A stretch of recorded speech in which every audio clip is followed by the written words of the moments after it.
what is it that you fear we would lose if people stopped believing that there was a God or believing there was value in believing? We'd lose the metaphoric substrate of our ethos, and we'd be lost. And so I'm I think Nietzsche an was uneducated. right about that. So I really want to know, and I'm not being a dick. I want to know what you mean by metaphorical substrate, because saying we're going to lose it. So there's the idea. When I ask, what do you think we're going to lose? There's two things. One is there's something that you and I would both agree we should try to keep. Yeah.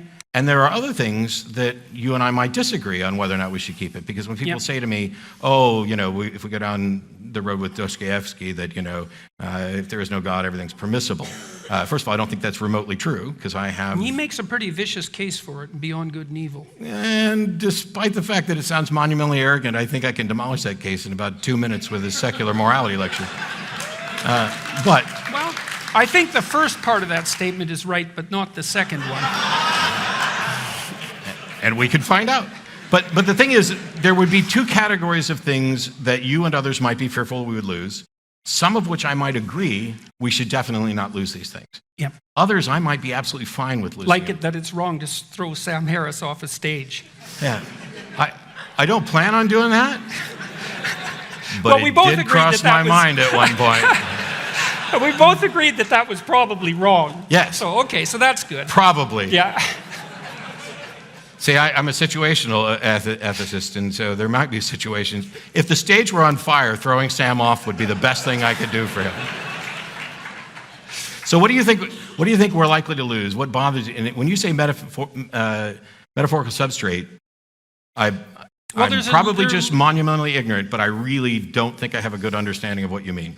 Well, there's levels of thought. I mean, every thought structure, let's say, every belief structure is multi-leveled, like a piece of music. And there's the word in a phrase, and then there's the phrase, and then there's the sentence, and then there's the paragraph, and then there's the sequence of paragraphs within which the paragraphs are uttered, and then there's a broader context of interpretation within which all of that is interpreted. And then there's our emotional and motivational similarity, and then there's our embodiment in the world. And all of those things are operative at all times when we're understanding one another. And as you move outside the realm of the linguistic, like the paragraph level, let's say, into the realm of the emotional and motivational and embodied, you also move into the metaphorical. And the metaphorical is structured in a particular way. And this is quite well documented, by the way. I mean, if you look at how the hemispheres interact, so the left hemisphere, broadly speaking, and I'm not oversimplifying this except that we don't have much time, is linguistic. But the linguistic utterances are understood in the context provided more by the right hemisphere, which is nonverbal, and which attends to things like the music of language. And so at the bottom of a linguistic structure, there's something that's extra-linguistic, and it tends to take form in metaphor and narrative and drama and that sort of thing. And the religious landscape is the narrative, metaphor, drama landscape. And if you disrupt it, then you blow apart the widest possible context within which the specific utterances are rendered comprehensible. Okay, so I followed all that, shockingly. Anytime you were talking about science and hemispheres and all this other stuff, so when you're talking about the broader context, if we lose belief in a God, we lose that metaphorical substrate that is the broader context in which we evaluate these narratives. Yeah, that really grinds them into our bodies, that makes them things we believe rather than just think. Sure, but see, you didn't what just is it about think, the narratives? You didn't just think that it was wrong to throw Sam off the stage. God, Sam's going to be pissed when he hears it. Yeah. Well, that's okay. Well, so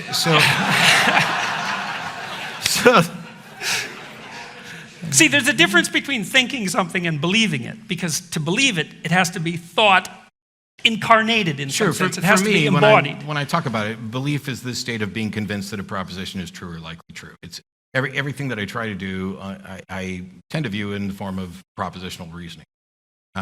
So when we talk about the narrative... Yeah, that's a problem, by the way. Okay. Yeah, well, you can't reduce the world to a set of propositions. Why not? Oh. Look, Show me something that is No true problem, in man. the world that is not a proposition. That like an you cannot explicit, put in the statable proposition. something that is demonstrably true that I could not put in a proposition. Oh, that's easy. You Okay. sure you want to go there? I'm not afraid of anything. Okay. Okay.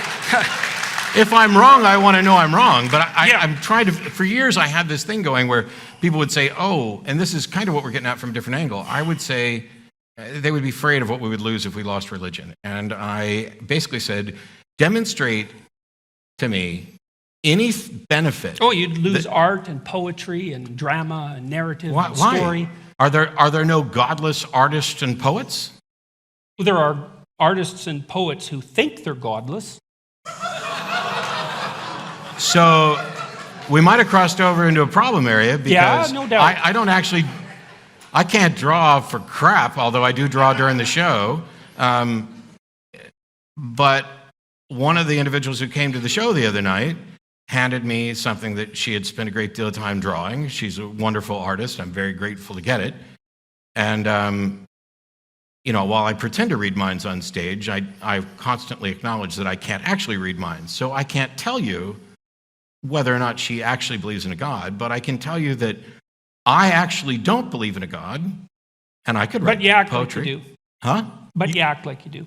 That's why you didn't I want to throw act poor like- Sam off the stage. No, now you're making a claim.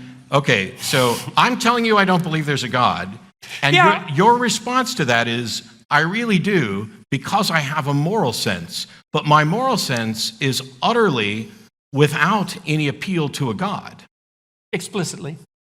or implicitly. Maybe. The That's not so obvious. Okay, it's really See, because it's you easy. regard Sam Harris as an implicitly valuable entity.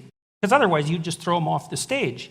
And then the question is, well, just exactly why is he an implicitly valuable entity? I don't What's your think he's- metaphysics of that? I don't think he's implicitly valuable in the sense,